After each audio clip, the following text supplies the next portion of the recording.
Welcome back to the Real Estate Reserve Podcast. Jason Balin, Hard Money Bankers, Ian Horowitz, Equity Warehouse. Let me put our display names up here. If this is your first time tuning in and you're watching this, you can watch this on YouTube.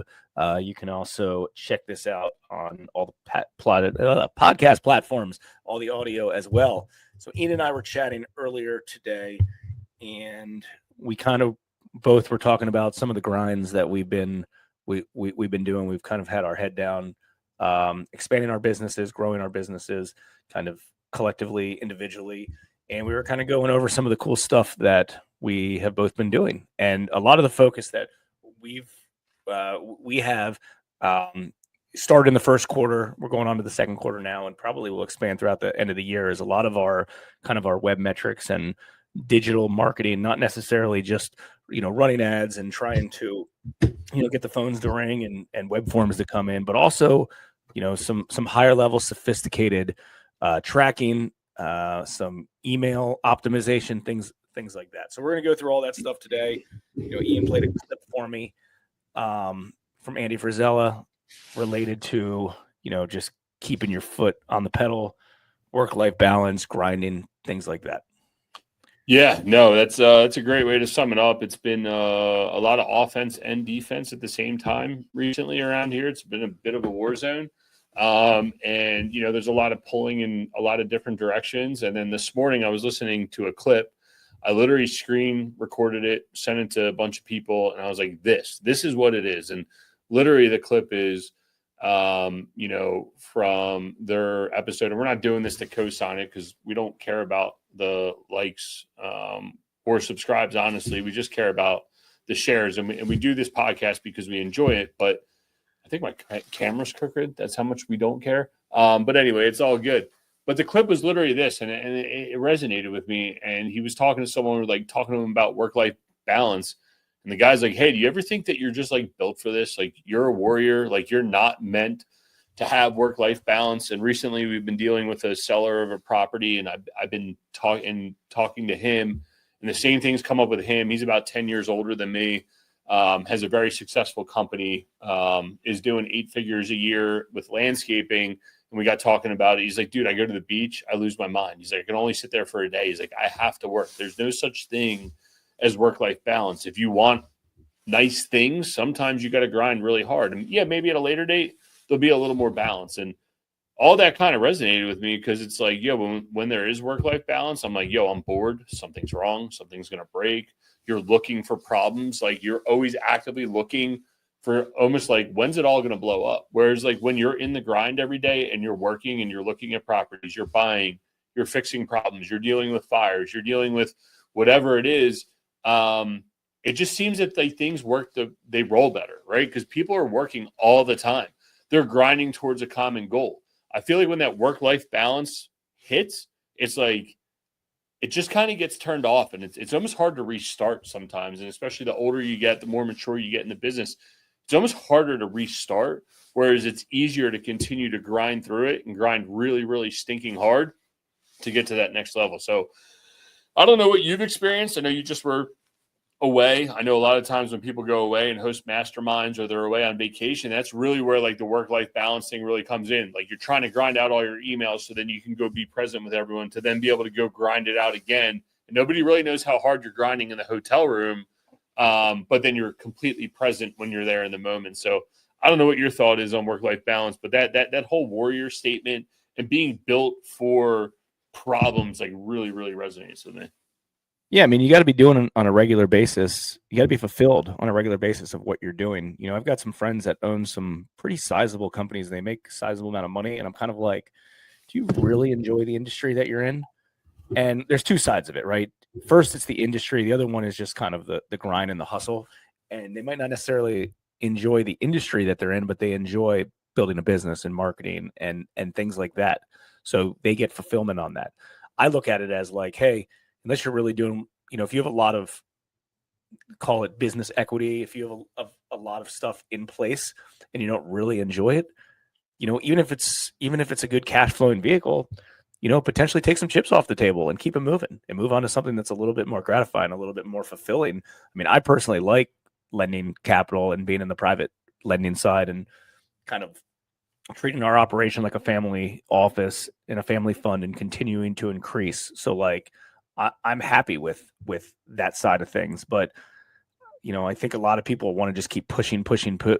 Maybe it's ego oriented, and it's like, we've talked about this on some buildings that, in general, if like, what's the point of having, $1 million in locked equity on a real estate holding that's spitting out a small rate of return? It doesn't do anything.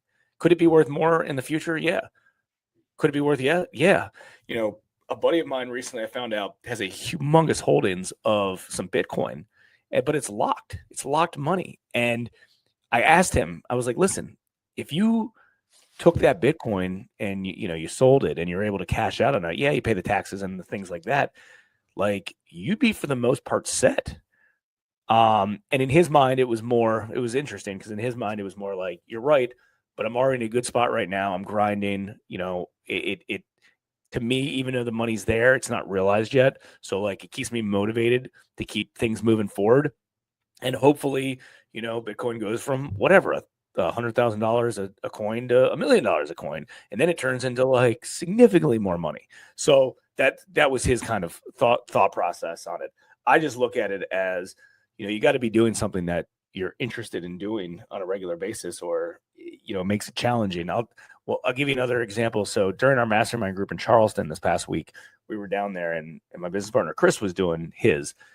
And, some of the other lenders in the room were like, we were talking about some expansion and some goals and things like that. And they're like, well, what is the goal? And we were talking about that. And he's like, listen, like, this is what I need to do. Like, if I sold all this, or, we weren't really trying to grow this and we kind of were just looking to maintain it, like, I'd be bored out of my mind. Like, I need that grind. It doesn't necessarily need to be in this business or this space, but like, you need that. Like, you ended your, what you said earlier about going to the beach and stuff like that. Like, how you feel like you're regressing.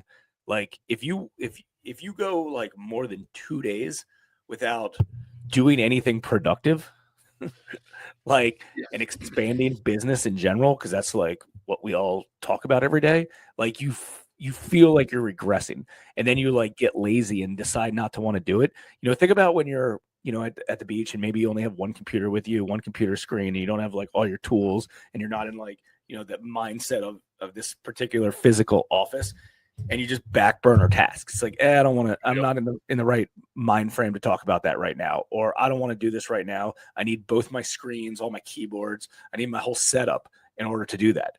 Like, I think about that all the time, because like, those are just things that like I can't do. And it's like, I need to get to the office ASAP so I can focus on these things and be significantly more productive.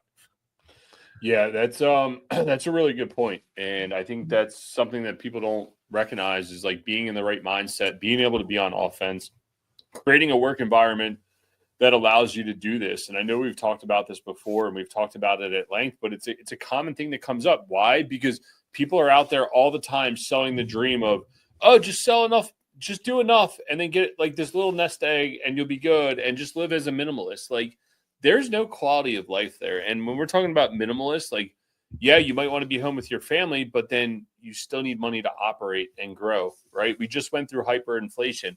If that's not proof that you should be always generating new revenue and trying to grow your portfolio, trying to earn additional income, right? When times are tough, it gets real tough, and it's harder to make money in those times. And there's not a magic switch that just turns it on. And I know talking about kids sports is always fun for Jason and I, but we're coming up on softball playoffs here. And I'm telling these 10, 11-year-old girls, there's no magic light switch that you're just going to turn on playoff day to go win the championship. And I said, girls, do you want to go win the championship? They all said, yes, we want to win. I said, well, do you actually want to win? They said, yes. I said, okay, well, you need to realize you need to be doing the motions every day. You need to be working towards that. There's not just a magic light switch that you're going to turn on and all of a sudden you're going to be the best pitcher, you're going to be the best hitter, you're going to be the best fielder. That's the same thing in business. And those are like some really basic ideas that were taught to me early on when I played ice hockey growing up. We had a coach that would always tell us that. And I was like, man, I don't really understand what he's talking about. And then you would watch guys progress. And the older I've gotten, the more mature I've gotten, it really has resonated with me. You can't just flip on the money-making switch. So if you're going to take a break and take a rest, it's hard to get off the bench and try it again, right? So with that being said, I think you really need to be in the grind every day. You need to be working hard. You need to be always looking for new opportunities. You always need to be expanding your network, but also having guardrails around your core beliefs. And I think that's where the issue lies, right? You look at some of these other masterminds out there or these other coaching groups, and they're like, life, life, life, life, life. And that's like, well, yeah, that's fine. But you're going to put a guardrail around your life, but you're also going to put a guardrail around making money too. That's their new life. That's their new life. Is that the life is their life? And they're like, okay, well, if I lose everything, I don't care as long as I'm happy with my family. And it's like, yeah, but your family and your quality of life isn't necessarily going to be there. But if you can find a way to produce money and create a company that allows you to produce money while you're enjoying life, that's the secret. That's the go-to. I was thinking about this as you were talking. Like, we obviously have several dozen capital investors and private lenders that we do stuff with. Every single one of them still grinds every day. And I mean, some of them, I think the oldest one's 94, maybe 93, 94. And like, they're still grinding. Take the word retirement out of that. Like, they might not be in their initial business, but they're still freaking grinding every day. And, they'll live a long life because of that. They're going to continue to progress every day. That doesn't mean that they're not going on lavish vacations. That doesn't mean that they're not, doing other things. But like, I think the reason that a lot of people, myself included, are scared to, or maybe they say, well, I don't want to be grinding forever. Well, the grind's different. What you're doing today is very different than what the grind would be in the future. I mean, think about it. If you're always leveling up. Yeah. If you're always leveling up, right? Think about it. Like, I thought about this like day one of our business. Like, what's more productive? Sitting in your office and doing a lot of, website development or fielding phone calls or doing whatever, right? Like, just like transactional stuff that takes a full day, 8 hours, 9 hours, 12 hours, or going on a golf course and potentially playing golf with a high net worth individual who will invest money with you in your business. What's more productive, right? And guess what? One of them only takes a few hours and is a lot of fun. It might not feel productive. The other one, you're grinding in your office all day long, doing things you don't want to do, and you're overwhelmed. And you're like, well, at least I was productive. Or like, at least I got all this shit done. And it's like, yeah, things that you're doing at higher levels as you grow, end up being, more bang for your buck than some of the startup types of stuff. So it's all relative. And, a lot of these capital investors that, I'm very friendly with, they're successful. That doesn't mean that they're like, and when they put when I say they're putting their foot on the gas to expand and grow, they are growing personally every day. And they're just doing higher level activities than maybe a general person that's working inside their business. Yeah. I don't want to lose the thought of, what it takes to get to that level. Right. And what it takes to get to the next level. And those levels are always ever changing. But I do want to ask you is we're coming up on quote unquote summer break for a lot of kids. And I notice a lot of business doesn't get done over summer break. It just feels like everybody slows down. Everybody's on vacation. Everybody's out boating, golfing on Fridays, doing whatever. How do you navigate it through the summers? What does it look like for you? Like, is there a day-to-day? I know you love golfing. How do you operate your business while you're still grinding, but then still be able to go out with that investor to talk golf or to, go enjoy some free time? How do you navigate that, Jason? I mean, I can, I organize things on my calendar of what's not. And it is hard for me to push things to calendar things far in advance of like, oh, what weekends you want to go to the beach? And some people are really good about calendaring things and sticking to that. Mm-hmm. I'm kind of just like play it by ear situation. Yep. So like, 4th of July week, we'll be at the beach, things like that. Also, like we're active with kids and, it's hard to go to other places just because, constantly have sports and other, and other commitments locally. But like, I'm good about, here's the thing. This has always been my thoughts about anybody who has kids in school that are, in school, right? In general, like your kids are in school all day anyways. So what the hell else do you have to do besides just grind your business? Like, what else do you have to do? I mean, unless you're traveling without the kids and you're doing all this other crap, all this other stuff, it's like my kids are in school throughout the whole day. So I'm going to make the most out of that time and I'm going to grind in our business. And I'll do a ton of the stuff at nights or on weekends. I'm doing, but I will tell you that the end of every night, at the end of every weekend, I either have a no card um, or some sort of idea place that I gather information. Like this was one from yesterday. This is all I had in my car, and I had a bunch of ideas because I just come back from the mastermind group. So I went through there, I was just jotting things down. Sometimes I'd put it in my phone. So like if I'm not, transacting business or doing something in front of a computer, my mind doesn't shut off. I'm still doing that. So, I would say typically like, my average, let's just call it like average day, 24-hour time period. There's 3 things that are set up. I'm either playing offense, I'm playing defense, or I'm like doing visionary, like thinking, creativity stuff. Like one of the 3 things. So like, for instance, like first thing in the morning, my mind's typically racing. I'm not typically playing offense, meaning like when I say offense, like I'm not just playing offense by like doing keystrokes to move things, but I'm probably doing creative stuff. Like I'm thinking. And then, a lot of the times throughout the day, you're probably transacting business. We probably, in a perfect world, we'd love to play offense all day long. You think about stuff and then you create it and you play offense. And, I think some of the bigger, high net worth, successful business people, that is all they do, right? They come up with an idea and they have somebody to implement it on their behalf. I'd love to set up something like that in the future. I have not wrapped my brain around how to do that, but like I'd like to in the future. So for instance, I'm doing the visionary tasks or visionary ideas. The ones that I want to play offense on, we're playing offense on. Like we're doing a lot of new marketing campaigns, internally. And then at the same time, I'm playing defense. And like people sometimes don't know the difference between offense and defense. Like to us, it's just growth versus transactional.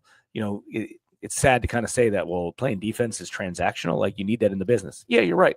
But like, that's just things that are happening throughout the day that I have to do. So I think a regular summer day is similar to that. It just is. And what when I get the feeling, this is when I get antsy if I'm away, is when I'm doing the transactional defense stuff and the visionary stuff, but not the growth stuff, because I really want to do that growth stuff because that's the fun stuff. And that doesn't mean you can't do that in another setting, but like you need to be focused. Like It's hard to do that when you have like an hour here and an hour there to do something. Like this is like cool. Like I'm going all in on this. Like this is like everyone's probably had this feeling before. When you're so focused on something and a kid walks in, you're like, leave me alone, type of thing. Like, because that's not beneficial to anybody. So like you can't even start that. You can't even put yourself in that headspace if that will be the outcome. My favorite comment is, well, just go ahead and work if you need to work. And then they're like in the room with you or the house with you, or they're on the beach texting you. Well, why aren't you here? Well, you told me to stay back and work, because I think you're right. 100% of it is like you lock in on a thought and an idea. You want to execute it right then and there, right? Like, and whether it's just like I was just showing Jason some email marketing stuff that we're doing for another company that we're involved with. And it's like, I was sitting there thinking with him and we took a 5-minute break and I was like, cool, let me write down some ideas and like just get some framework, because I want to go out there and tell the guy who's working on our email marketing stuff, like my thoughts.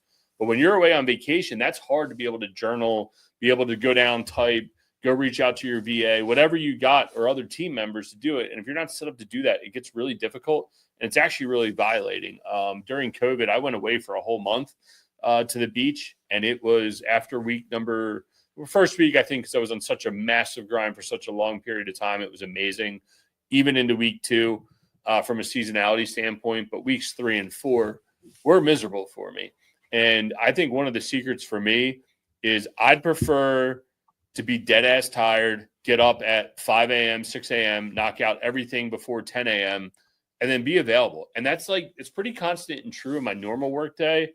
But it's also even more important during the summertime, because like, I know if Jason calls, granted we're a little farther away, but my current golf partner right out front here, Mikey, calls and says, I want to golf this afternoon, I'm good to go. something comes up, I'm good to go. I prefer getting up early and working.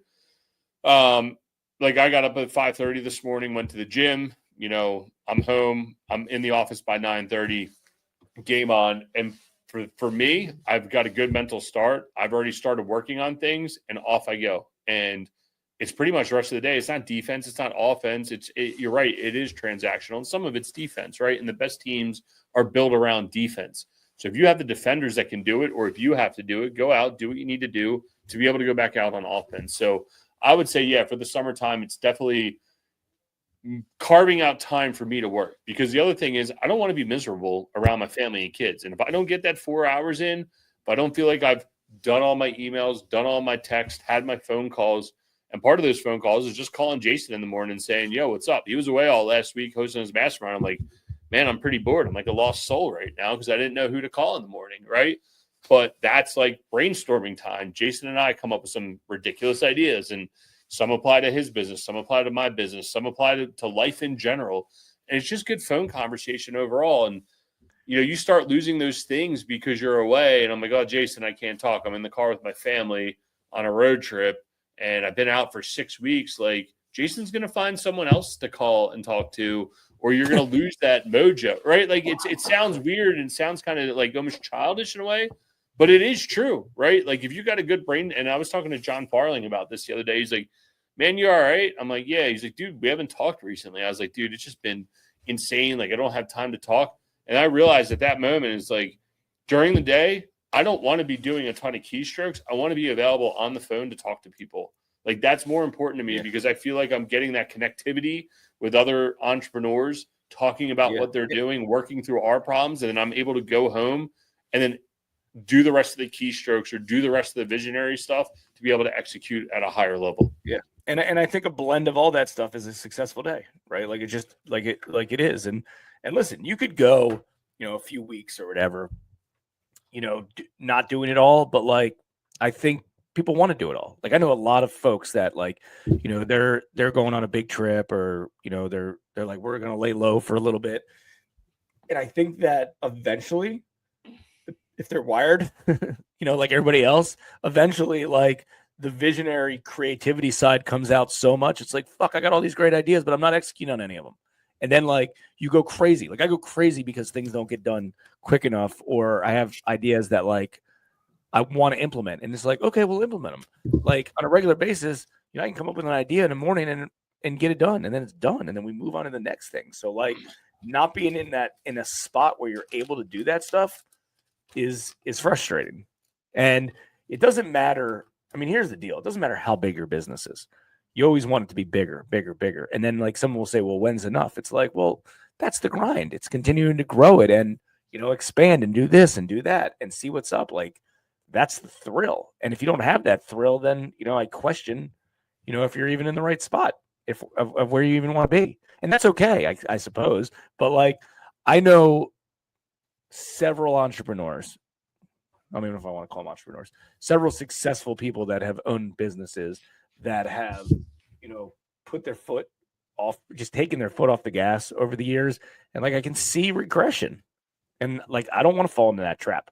And I don't necessarily know if they're happy with stuff. And then, like, I see some of the stuff that they're doing, and I'm like, bro, like, that's 10 years, like, you're way more qualified to be doing way better things than that.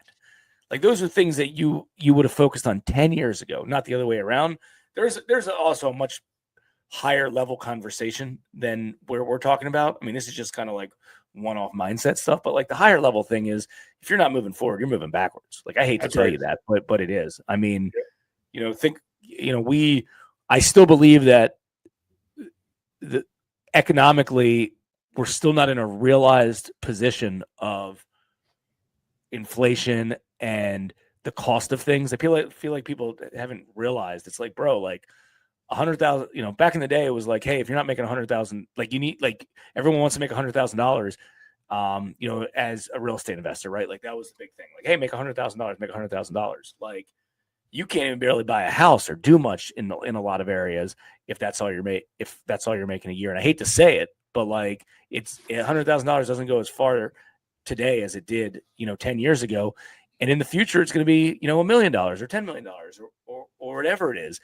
And, sometimes I'll use compound interest calculators because I love compound interest calculators because, you look in time is on your side and you look into the future and you're like, wow, such a huge number. Like I'm talking, tens of hundreds of millions of dollars. And it's like, I don't have to do anything else except just let this money, continue to grow in private notes and stock markets and whatever you're in, right? Like it really turns into a big number, and I would challenge anybody who's watching and listening to this is, figure out what your net worth is, figure out what your savings is, put it into a compound interest calculator, and then look, when you're significantly older, how much that turns into without doing anything else besides compound interest. And it's a gigantic number. But then I think about that and I'm like, yeah, but, $1 million, down the road is nothing compared to what $1 million is today. Like I remember, when we were, if you ask like a kid, how much a lot of money is, it's all relevant to where, what they think, maybe like $1,000. It's like, oh, wow, what can I buy for $1,000? So I don't know. I'm fascinated about that. And I think about that all the time. And I think that there's no need to continue like we use the word grind in this. Maybe that is the wrong word because maybe that's a scary word. Like I think people think like, oh, well, why would I continue to do all this hard work that I'm doing every day? Like I'm burned out from it. Okay, well, that means you're either in the wrong business or you're doing the wrong type of work. Like I don't get burned out of doing something that I like on a regular basis. No, exactly. That's the thing. You need to realize where you fit in your business and you need to build it in a way that allows you to operate and execute. And I think what all this means, and, you brought it up about, money, you brought it up about speed, you brought it up about what part of the business you're working in. To be able to grind every single day, to be able to go out and be a warrior and take on these problems, really is just knowing where you fit, what's your expertise, what's the piece of the business that you like doing the best, concentrating on that and hiring around you to be able to do that and be able to execute at a high level. And that's really what it comes down to. And I think too many people lose the message. The real message gets lost in translation. And the real message is to create a business that produces income for you, that you enjoy, that gives you time freedom. And it's not always about money. Sometimes it's about time freedom. Sometimes it's about money. Sometimes it's about impact. You need to figure out what you want to concentrate on the most on and build that. For some people it is life. For some people it is money. For some people it is impact. Go out there and crush it. Go out and be a warrior. Go out and take on all the challenges and problems. Because Jason said it. When you're locked into something that you really, really, really love to do, you will go out and do it and crush it. And that's all you will think about all day, every day. And you will eat, sleep, breathe, and do it every single day. And I don't think there's anything wrong with being a warrior. I think it's actually more socially acceptable to go out and grind and do it. Gary Vee's been screaming that message for a very long time. And a lot of people have marketed against it. But in the end, they're all doing the same thing Gary Vee's doing. They're going hard in the paint. They're not forgetting about it. And they go. And I think everybody should remember that message. Don't be shy. Go out and kill it, and that's pretty much it. I mean, I can't think of a better way to kind of wrap this whole thing up, Oh, no. Jason's on mute. You on mute. You got muted. Dang. Sorry. No doubt. I agree. Hopefully everybody enjoyed this episode of the Real Estate Reserve podcast where we just kind of ranted for the last 30 minutes about, I don't think we were screaming at anybody individually. We were just kind of ranting because that's what we do. That's right. That's where the real ideas come from, right? If you don't have these sessions, right? This is all probably a combination of me and Jason not talking for the past week or so.